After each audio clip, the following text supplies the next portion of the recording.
ಎಲ್ಲರಿಗೂ ನಮಸ್ಕಾರ. ನಮ್ಮ ಗೆಳೆಯರೆಲ್ಲ ಸೇರಿಕೊಂಡು ಅರಾಟೆ ಟಾಕೀಸ್ ಅನ್ನುವಂತಹ ಒಂದು ಪ್ರೊಡಕ್ಷನ್ ಯೂನಿಟ್ ಅಲ್ವಾ, ಅದರಿಂದ ದಿ ಗಿಫ್ಟ್ ಅಂತ ಹೇಳಿ ಒಂದು ಶಾರ್ಟ್ ಮೂವಿ ಮಾಡಿದ್ದಾರೆ. ಇದರ ಮೂಲ ಕಥೆ ಓ ಹೆನ್ರಿದು.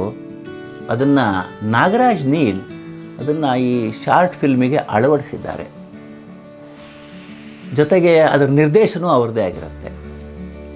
ಅದರಲ್ಲಿ ಸಿಂಧು ಅಂತ ಒಬ್ಬಳು ಹುಡುಗಿ, ಆಮೇಲೆ ರಜನೀಶ್ ನಾವ್ಡ ಅಂತ ಹೇಳಿ ಇವರೆಲ್ಲರೂ ಸೇರಿಕೊಂಡು, ಅಜಿತಾ ಸಿಂಹ ಇವರೆಲ್ಲ ಸೇರಿಕೊಂಡು ಒಂದು ಒಳ್ಳೆಯ ಪ್ರಯತ್ನ ಮಾಡಿದ್ದಾರೆ. ತುಂಬ ಒಳ್ಳೆಯ ವಿಚಾರ ಇರುವಂತಹ ಒಂದು ಶಾರ್ಟ್ ಮೂವಿ. ಅರಾಟೆ ಟಾಕೀಸ್ ಅವರು ಮಾಡ್ತಿರುವಂಥ ಈ ಸಿನಿಮಾನ ನೋಡಿ, ಸಬ್ಸ್ಕ್ರೈಬ್ ಮಾಡಿ, ಪ್ರೋತ್ಸಾಹಿಸಿ, ಕಾಮೆಂಟ್ ಮಾಡಿ. ಅದು ಮುಂದಿನ ಸಿನಿಮಾಗಳಿಗೆ ಅನುಕೂಲ ಆಗುತ್ತೆ. ಎಲ್ಲಿ ತಪ್ಪಿದೆ ಎಲ್ಲಿ ಒಪ್ಪಿದೆ ಹೇಳಲಿಕ್ಕೆ. ಹಾಗೆ ಮಾಡ್ತೀರಾ ಅಂತ ಅಂದ್ಕೊಂಡಿದ್ದೀನಿ. ಪ್ರೋತ್ಸಾಹಿಸಿ, ಐಕಾನ್ ಬೆಲ್ನ ಒತ್ತಿ. ನಿಮಗೆ ಈ ಮನವಿಯನ್ನು ನಾನು ಈ ಮೂಲಕ ಮಾಡ್ತಾಯಿದ್ದೀನಿ.